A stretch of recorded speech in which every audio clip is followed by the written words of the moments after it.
Sci-fi fans and fans particularly of sci-fi literature, we are delighted tonight to have a guest. We are fortunate enough to be speaking with Mr. Scott Pearson, a man who is a writer of short stories and novellas. He has also been a developmental editor of Simon Schuster Star Trek novels, editor of Star Trek Adventure role-playing games, proofreader of IDW Star Trek comic books. Mr. Pearson, welcome and thank you for hanging out with us and talking to us on the Sci-Fi Diner podcast. Great to be here. That's awesome. I get to see you at the cons, so it's it's a joy that now you knew I could just talk, and David and I could talk just about things Star Trek, and especially as far as the written word of Star Trek. Yeah, That is great. So, Scott, what was your first foray into science fiction? that would have been as a reader in elementary school at some point. I discovered Ray Bradbury and Isaac Asimov, and that probably was a little bit after I discovered Star Trek, which was running in syndication at that point. But I'm talking back in the early to mid 70s. By then, I was already a raving Star Trek fan. And so, over 50 years, raving Star Trek fan. But, of course, back in those days, often Star Trek wasn't on in syndication and where I grew up. And so, there was a lot of Ray Bradbury, Isaac Asimov, Arthur C. Clarke that I read growing up. Okay. Yeah, I remember reading some of that Isaac Asimov stuff when I was young in elementary school, and just being absolutely fascinated by all of it. Before my mom had Star Trek on one day at home, and then we fall into that continual realm of this. Yeah. Yeah, it's very cool. What other live action sci-fi were you enjoying at the time too? It depended on what was available. Obviously, these were the days where you only had 3 stations plus PBS. But I would have come across The Avengers, the British The Avengers, with Emma Peel and Patrick Steed and that sort of thing. And let's see. Oh, I was a huge fan, still am, of Jerry Anderson's first live-action show, UFO. Wow. And those things just turned up, randomly in syndication or on PBS at some point. And I never got into Doctor Who back in the day because I know a lot of PBS stations carried Doctor Who in the States, but my little PBS affiliate in northern Minnesota did not. And so I didn't see Doctor Who until I was, in college. Wow. Okay. And then during the 70s and 80s, there were, the original Battlestar Galactica, Buck Rogers, all those kind of cheesy sci-fi shows. And I watched them all and loved them at the time when I was, 12 or whatever. And we just did a recent rewatch of the pilot for Space 1999 on one of our last episodes. Whew. That was a lot of fun, Miles. Well, I didn't watch much, but the toys were huge. Oh yeah. And I'm happy to say I had one of the original Eagle space shuttles that also doubled up as a Star Wars ship too, because it was big enough and could fit the action figure. So it got I didn't just relegate it to Space 1999. I used it for other things too. That's awesome. Yeah, I never got into Space 1999 as a viewer of the show, but the Eagle is one of my favorite sci-fi spaceships. Mm-hmm. And I've got that big, 3-foot Mattel one. Still, it's up on a shelf in my office. It's on the opposite side of my office from the Star Trek wall. Oh, yeah. That's its rightful place. Very good. So After enjoying what we call science fiction, what was it that got you into thinking, I want to play in that sandbox and create my own stories and help others tell their stories? That happened surprisingly late. I knew I wanted to be a writer by the time I was in about the 7th grade. Hmm. And so I did tend to write science fiction type stuff and science fiction and fantasy. However, strangely, I never wrote Star Trek fan fiction.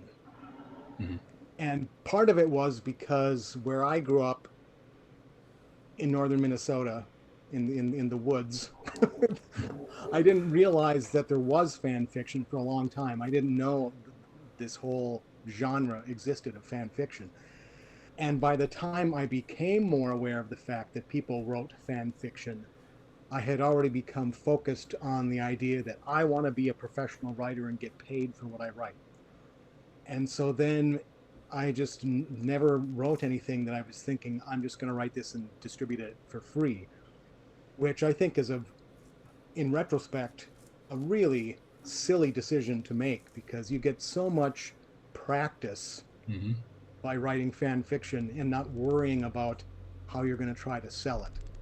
And so I would recommend to writers now, if you want to write fan fiction and put it on the internet for free, like a lot of people do, it's like, go for it. That's just a fun outlet that, I just strangely never got into. And then once I started selling stuff, then I never really thought much about going back to it. But I do know other authors much more successful than I am that will still write and put fan fiction out there, which I think is really cool.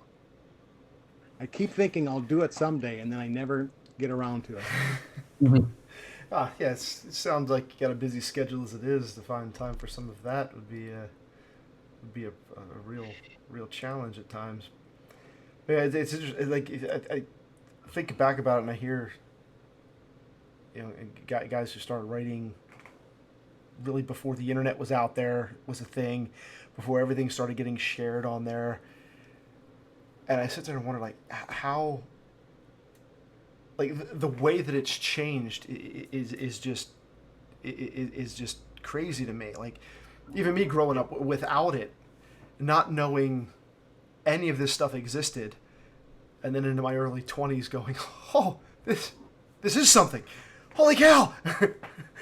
Yeah, it's amazing how much stuff got produced and distributed and passed around without that modern avenue. Yeah. And then for me, like I said, I'm always surprised that I didn't write fan fiction, especially Star Trek fan fiction. But then the Strange New Worlds contest anthologies came along that you Hmm. could do. So that's when I finally started writing Star Trek fiction, was when I was taking a shot at getting into the Strange New Worlds. And then, of course, eventually I did, and that started the whole ball rolling on my career in Star Trek print forms. I kicked myself, Scott, because I had some ideas for a short story for Stranger Worlds. I doubt I never put it out there, but I still have it saved. Maybe it'll see the light of day in some form. Maybe it won't. But um, I wish I would have. I wish I would have tried to put something Yeah. in. I mean, there was some. The great thing about Star Trek is at the end of an episode, there's always some loose ends, and there's an opportunity for a Yeah. writer like you to keep telling that story. Yeah. Yeah. So, as a writer, you've played in the sandbox of other IPs over the years, and also producing your own original work. What are some of the things you have to take into consideration when you're writing for another IP? Well, the only real IP that I've written in is Star Trek. Oh, I have written um, Sherlock Holmes stuff, Hmm. so you can think of that as IP, hmm but it's in the public domain now, and so I've done some Sherlock Holmes. I did some pastiches of H.G. Wells stuff, but as far as licensed fiction, I've only worked in Star Trek, and obviously all you're shooting for is capturing the tone of the original, whatever that, if you're writing original series or next gen or whatever, you're trying to capture the feel that show had. But that is, um, it's a more subjective experience than you would think at first glance. When I had one of my Star Trek stories published, it was the ebook exclusive "The More Things Change." That was a Star Trek in an original series, but set after Star Trek: The Motion Picture. It got published, and I generally try to avoid reading reviews because they can just be so soul crushing. Mm-hmm. But not to. I happened to come across like the first couple of reviews of The More Things Change, and the first one was, I loved this. The characters, Spock sounded exactly like Spock. Dr. Chapel sounded exactly like Chapel. And then the next one was, I hated it. The characters did not sound at all like they really are. And then that was a revelation to me that, you think that you're all watching the same show, that you're going to hear this voice of like Nimoy's Spock the same, but no, it comes in through your own subjective filter. And so people can have very different impressions of how Spock sounds when you try to translate it into print. But that's the goal. It's also like if you listen to interviews with writers, TV writers that are in a writer's room, it's that the same goal. You're trying to, capture someone else's sound and voice.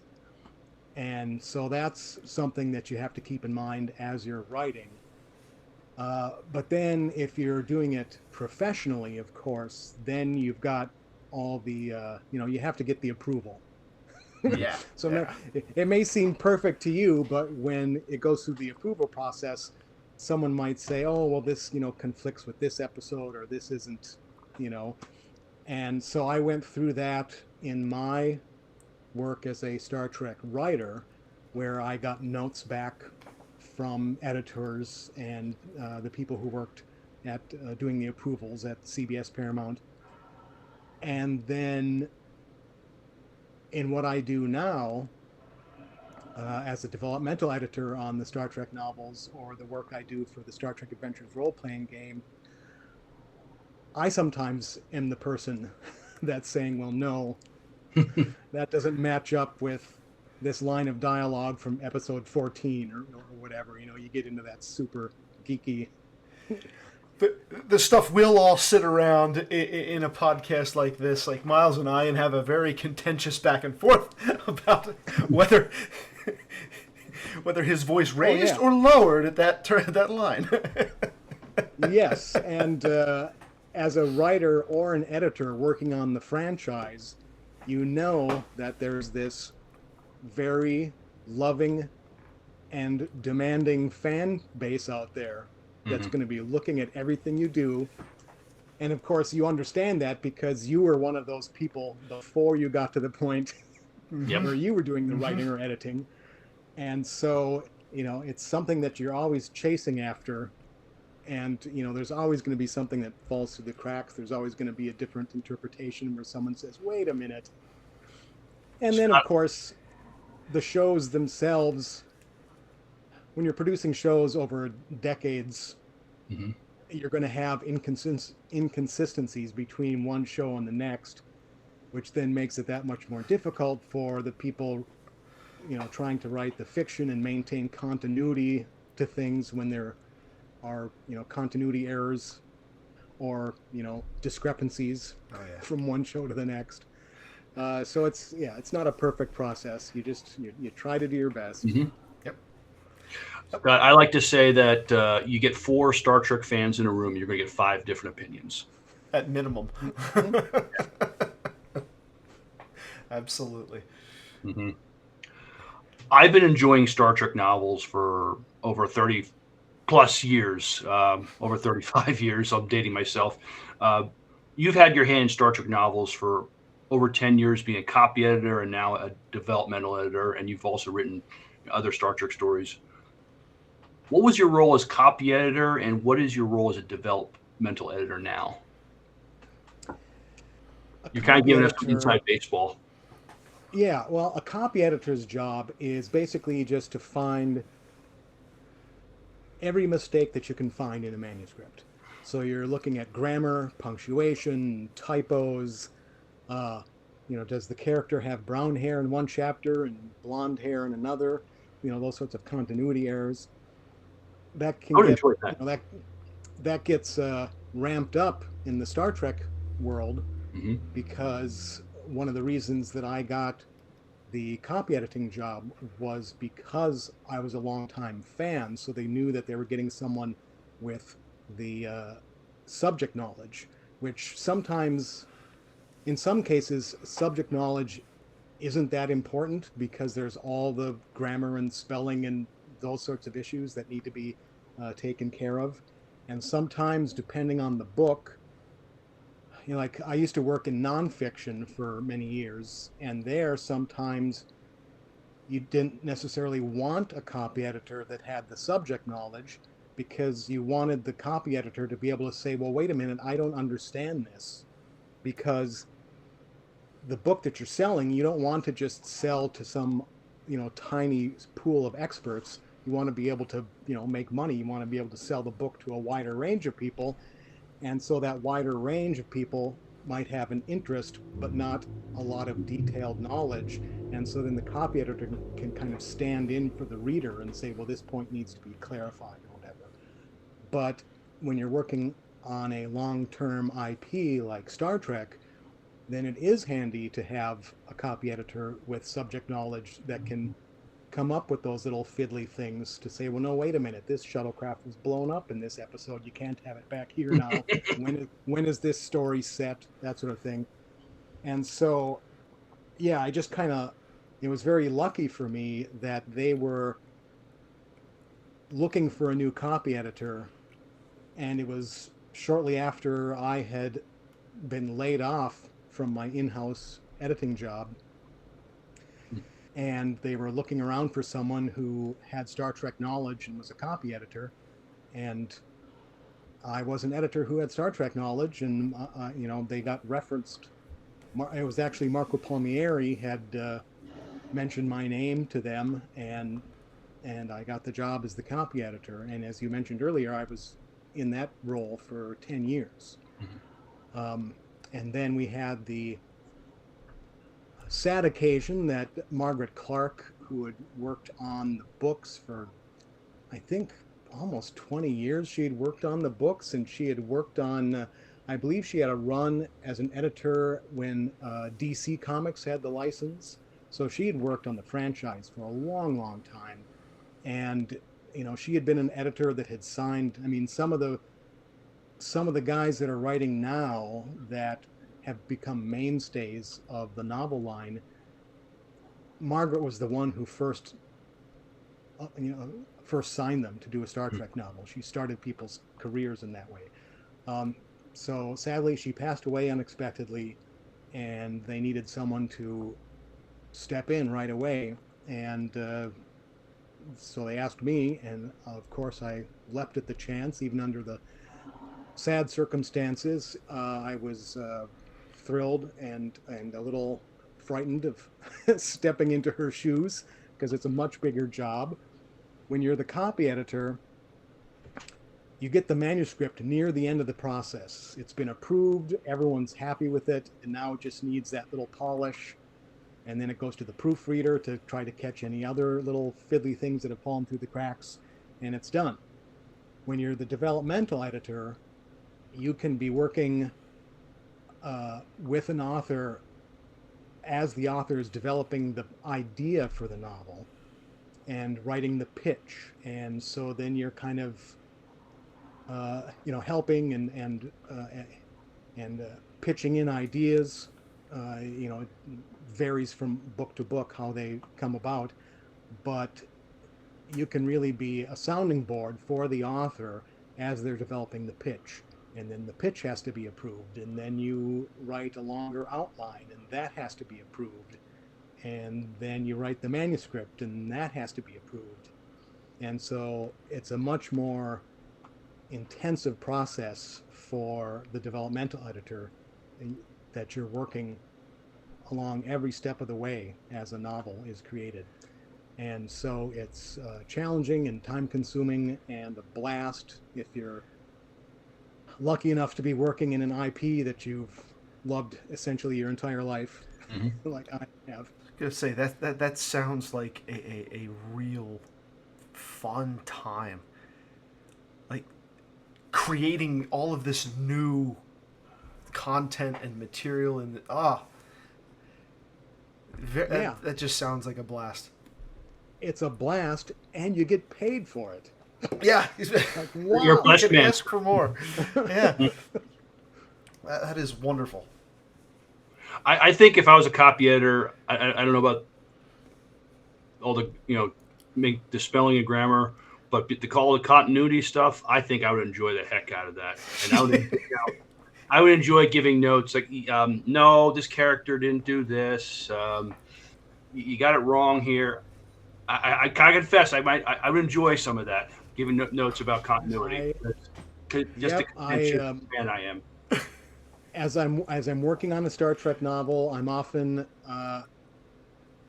going to Paramount Plus, looking at a particular scene from a movie or an episode. Before Paramount Plus, I was going to my DVDs that I had of some of the shows. I end up going to these things behind me that I shouldn't say that for the audio audience, but yeah, I have a wall of Star Trek books behind me, and I would often be going into a particular novel to find something.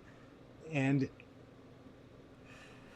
if people who read the novels over the last 15 to 20 years particularly, there was a lot of inter-novel continuity. There would be references. Something that would happen in a Deep Space Nine novel might be referenced in a Voyager novel, or, well, maybe not Voyager, but in Next Generation. Then there were occasional crossovers and stuff.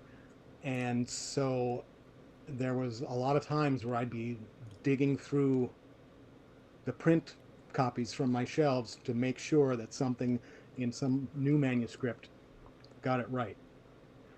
That is a ton of material. Wow. Mm-hmm. Yes, and inevitably you miss little things because after TOS now is coming up on its 60th year, so the franchise has been going for 60 years across all these shows, and when I'm working with Jim Johnson on the Star Trek Adventures role-playing game. I think it was on a podcast once. He said something about that I, knew more about Star Trek than anyone or something like that. And I said, no. I said, at this point, I've probably forgotten more about stuff than a lot of people know, because I just can't keep it. You can't keep it all in your head after decades. But where to look it up. Yeah. And Scott, before Discovery came out, the only Star Trek we were getting was what you guys were putting out. We were only getting Star Trek, in literature form. Well, we were getting some in the fan films. I'm not gonna, but as far as just what we call a legacy Trek now, that's yeah, we were only getting that from you. So I'm just grateful that you guys were still putting out Star Trek novels for all that time, and that those stories did connect. What's it like? I gotta ask you, what's it like working with the Star Trek Adventures role-playing game? I have the original stuff that came out, the first Living campaign, all printed out and ready to go. I've started playing it once or twice. My friend group is very small, especially ones that are going to want to play. But it was a lot of fun. Like, I'm a big Dungeons and Dragons guy since I was a kid, and this was similar enough that it was a bit of an easy transition. But Yeah. Just the stories alone with that, like how do you developmentally edit and do to a role playing game? That seems to be a bit of a different challenge than a novel. Yeah, well, they I think my credit often in the books is canon reviewer or canon editor, Okay. because they when they brought me on board, it was specifically, excuse me, it was specifically like with copy editing the novels, that they wanted someone that had vast Star Trek knowledge and familiarity, because they thought that that would help, make sure that the approval process was easy. If they had someone going through it prior to going to approval, that's, someone that had worked a long time on the franchise. And so when I'm just doing the canon reviewing, it's really not any different than when I would copy edit the novels. And sometimes I would be both copy editing while I was making sure the continuity references were on the money. And then sometimes I am just reviewing it as for canon purposes without doing the rest of the copy editing duties. That was pretty straightforward. But I did then write on the Shackleton Expanse Mm-hmm. book, and that was the first time I had written for a role playing game. And it was very rewarding and challenging. I'm glad I did it, but I told Jim Johnson I will never do that again.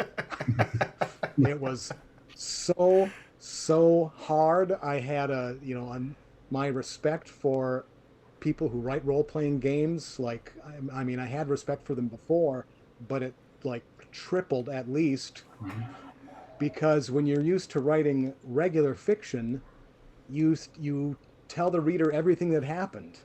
Mm-hmm. And obviously, when you're writing a role playing game, you're trying to create an arc, but you're trying to leave all sorts of room in there for the players to discover things themselves, go off on tangents, come up with new solutions that you didn't think of. And that is a very different skill set from regular fiction writing. They overlap, of course, just in the use of language and whatever. But as far as the way you tell a story, if you're writing it for role playing, wow, it it Yeah. it, Yeah. it is, yeah. Okay. It's not for me. Hey. I'm glad I did it. I like to try new things. That's Yeah. why when they ask me, would you like to do this? It's like, sure, I've never done this before. But yeah, I wouldn't go back to it because it was just too hard for me. It's, I felt like an old dog trying to learn a new trick, and it's just like, nope, I don't have the I don't have the time or patience to learn this new trick. That's fair. That is more than fair. You've been a prolific author in your own right, playing in sandboxes like Sherlock Holmes and writing your own original stories. Can you tell us a little bit about some of your original work? Yeah, in fact, I just this fall, or this summer, I should say, I put out a book called The Sad Rains of Mars: New and Collected Stories. Mm-hmm. And this just collects together short stories of mine from over the last couple of decades. Um, a lot of them had been previously published in a variety of anthologies, but I did put three stories in there, two that are completely new, never published anywhere before, and one that was published in a very different earlier draft in a little weekly arts magazine, little newsprint arts magazine, one of those things that just comes and goes, and you can never find it again. So that story is also effectively not available anywhere else, even though it had been uh, published elsewhere. And it was a lot of fun putting it together and going through all the stuff that I've done over the years.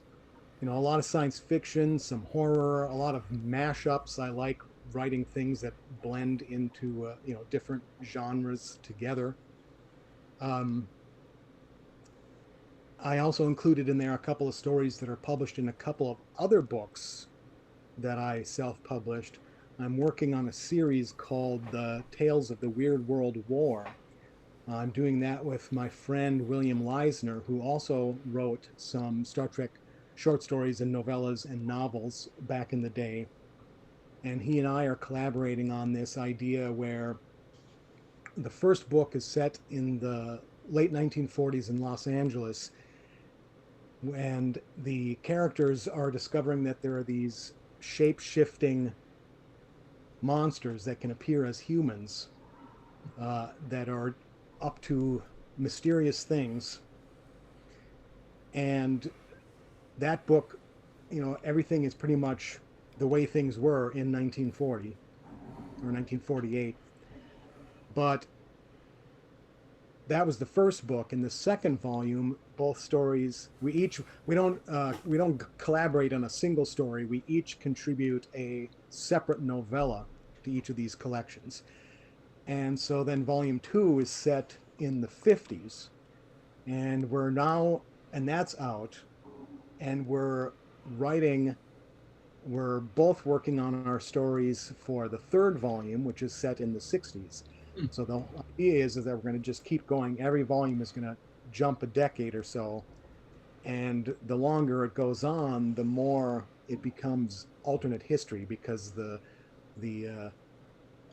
things that are going on the things that are going on with the monsters are starting to affect the way history plays out. So it becomes more and more an alternate timeline as the series goes on. And I had also written a couple of short stories set in that world that were published elsewhere first.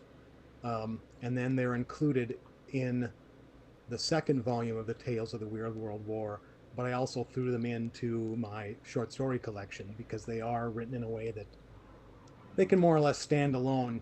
Well, I think all of the novellas and the stories can more or less stand alone, but if you read them in order, then they have a cumulative effect where you get a bigger picture. And we also have, some of the stories don't have any characters that have appeared previously. Sometimes they do. Sometimes a character that Bill Leisner created for his novella might turn up in my novella, and so we're having a fun time with those. Cool. But have you? And this is a random question. It's not even on the list of stuff we prepared, but it had me thinking here. One of the bigger debates we've had on the show over the last couple of years, is the influence of AI into the arts, like film, script writing, and even authors. Do you see that becoming a bigger tool being used by authors? Not so much for writing your content, but for the developmental process and the editing processes as just another helpful tool? I think used in appropriate ways, I think it could be a helpful tool. I think a lot of people, how to phrase this, the problem with it is that if you rely on it too much, you're never going to learn some of the lessons of how to be a writer, how to improve your own writing, because you're just, cranking it through this thing, and then it comes out the other side, and you haven't gained the experience of struggling through that work yourself. And so, and then, people who are using it to just like create their whole story, that if a person is having fun doing that, whatever, do what you want to do. But I personally, as a writer and editor, find it kind of insulting, and I'm happy to say that I don't make my living entirely with my work for Simon and Schuster and some of the other Star Trek things and the places I work for. And so a lot of what I do in addition is I do a lot of copy editing for uh, independent authors that are going to be self-publishing. And I get that through a site called Readsy. And I was pleased that over the last month or so, they have updated their policies on the use of AI.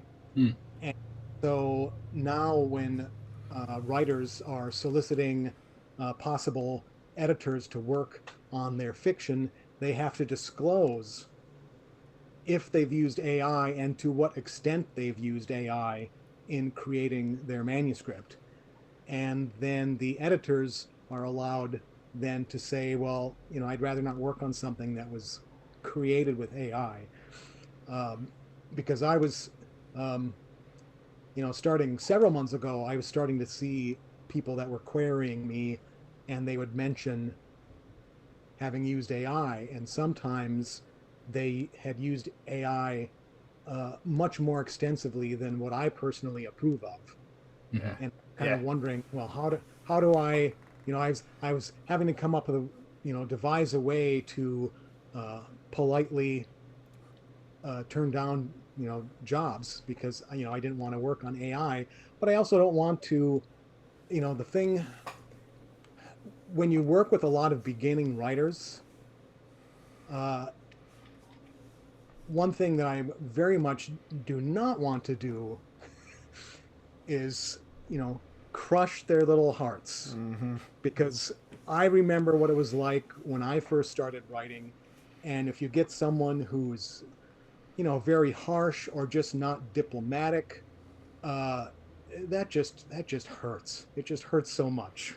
Mm-hmm. And so I never want to discourage someone from writing or make them feel bad about their writing just because it's the kind of stuff that you produce when you're just starting. Everyone needs practice. No one starts out great. You've got to learn. And so I was trying to think of how can I approach uh, people who say that they've created a great deal of their storyline using AI, because they would just pitch out ideas, or they'd be saying to AI, what if a story had this and this and this element, and then the AI would churn out something for them. But now luckily with the new policies in place at Readsy, it makes that much less difficult to deal with. And easier to make sure that no one's feelings get hurt in the process. That's good.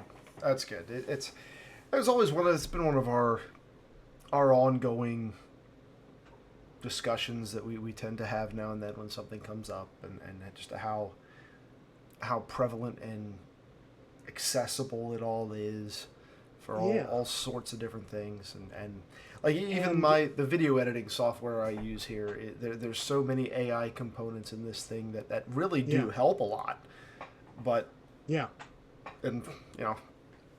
but you can't especially with fiction, with writing in general, you can't always, you can't trust what it's telling you.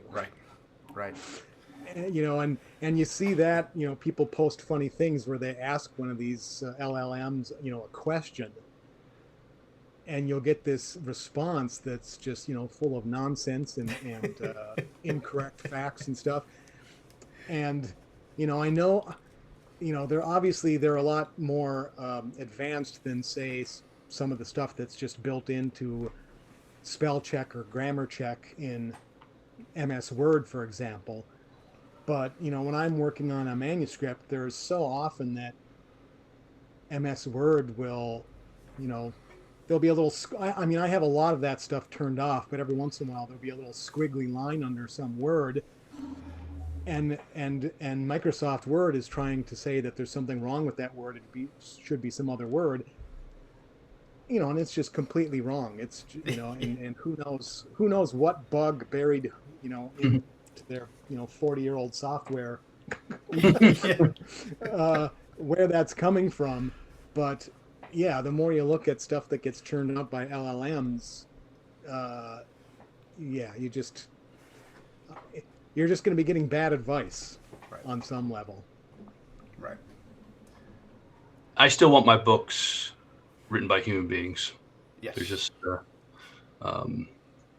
they're just, when you read something by AI, you can just sort of tell I don't know, they're just, it seems like a lack of sincerity or authenticity.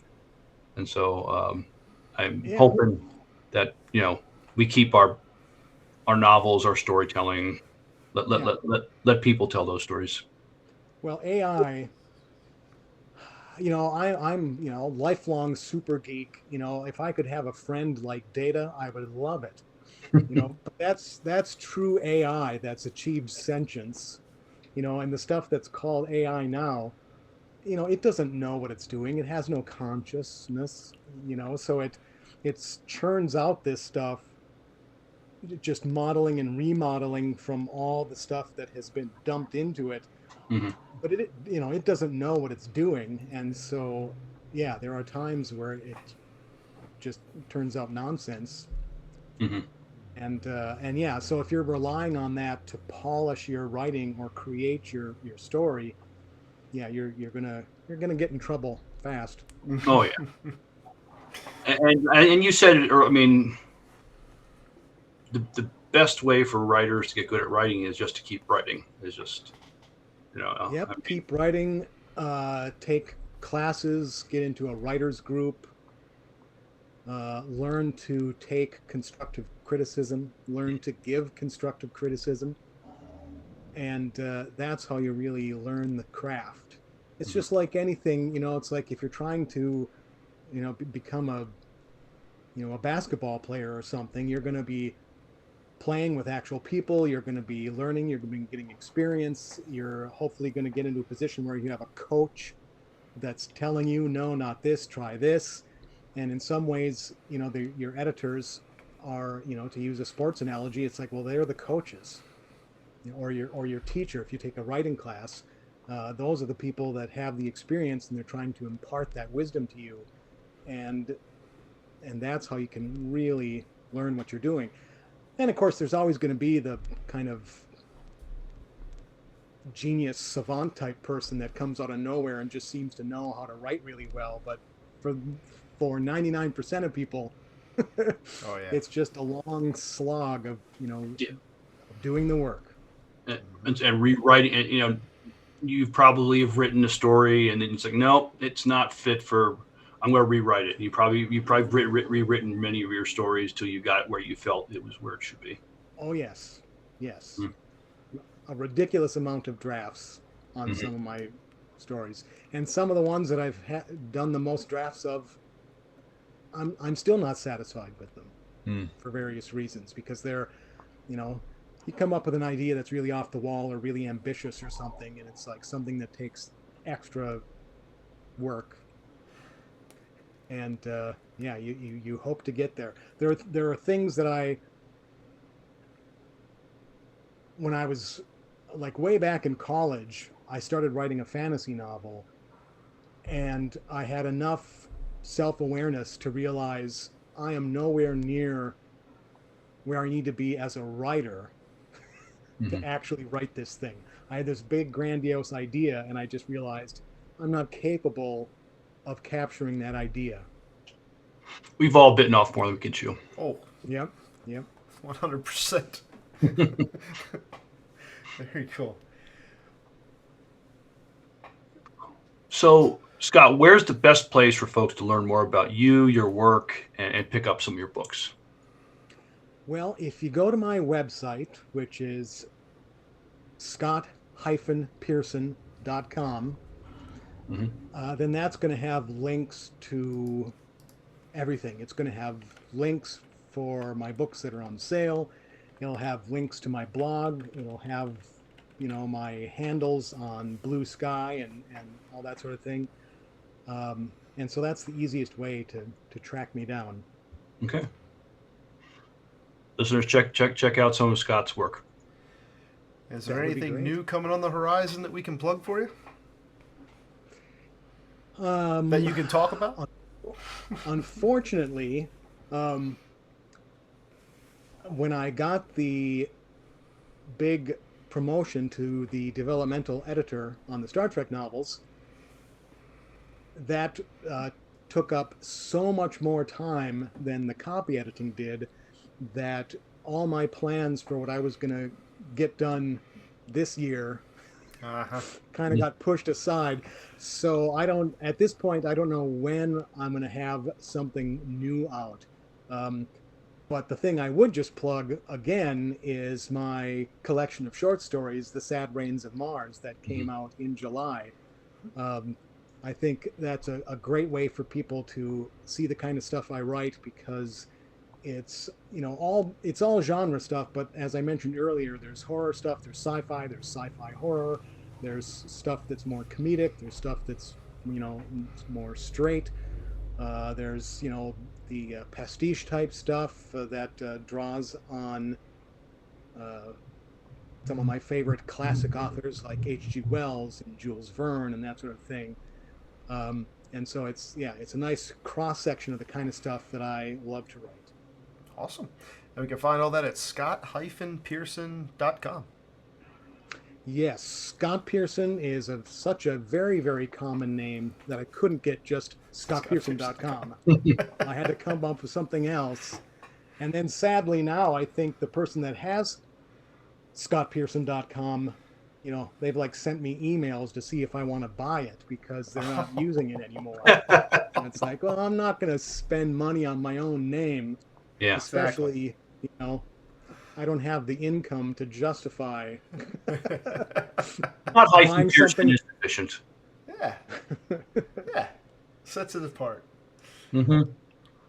Scott, it was great talking to you tonight. Learn about your career, learn about what you're doing now, and we're